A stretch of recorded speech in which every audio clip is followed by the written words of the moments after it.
We begin tonight with a horrific scene unfolding overseas.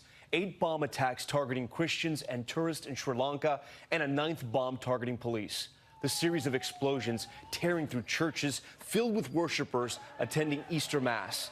More than 200 people killed, hundreds hurt, several Americans among the victims. And chilling images inside, people scrambling to help the wounded, a statue of Jesus spattered with blood. Explosions also devastating 3 luxury hotels. Witnesses say some of the victims were having Easter brunch at the time.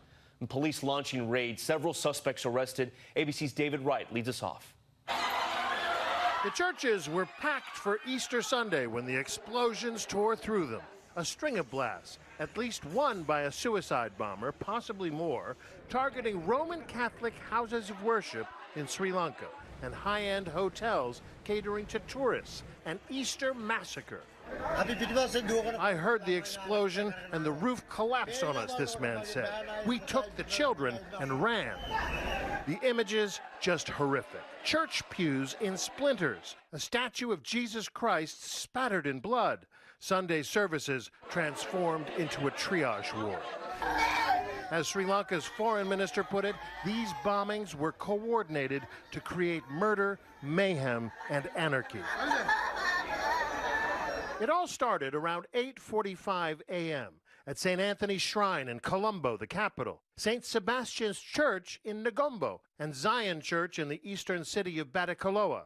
Around an hour later, more explosions at 3 hotels popular with Western tourists in the capital: the Shangri-La, the Cinnamon Grand, and the Kingsbury. The Shangri-La's restaurant gutted, windows blown out.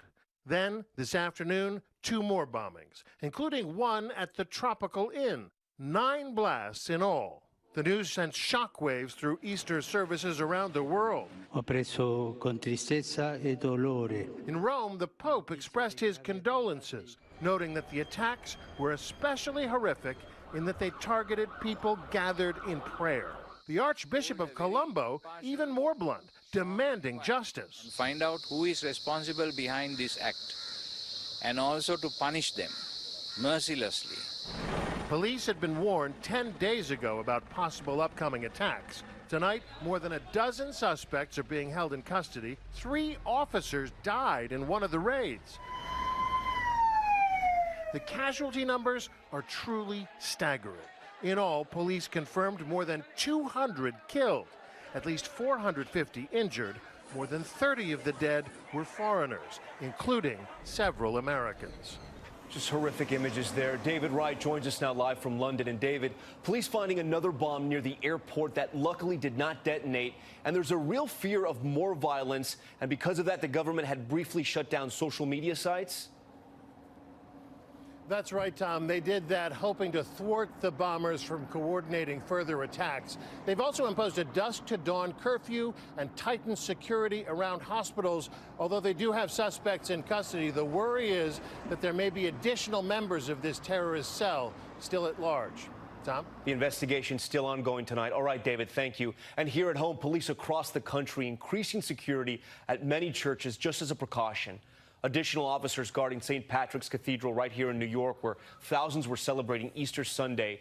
Police on alert following the attacks overseas. And this happened just a few days after a man was arrested carrying gas cans and a lighter into St. Patrick's.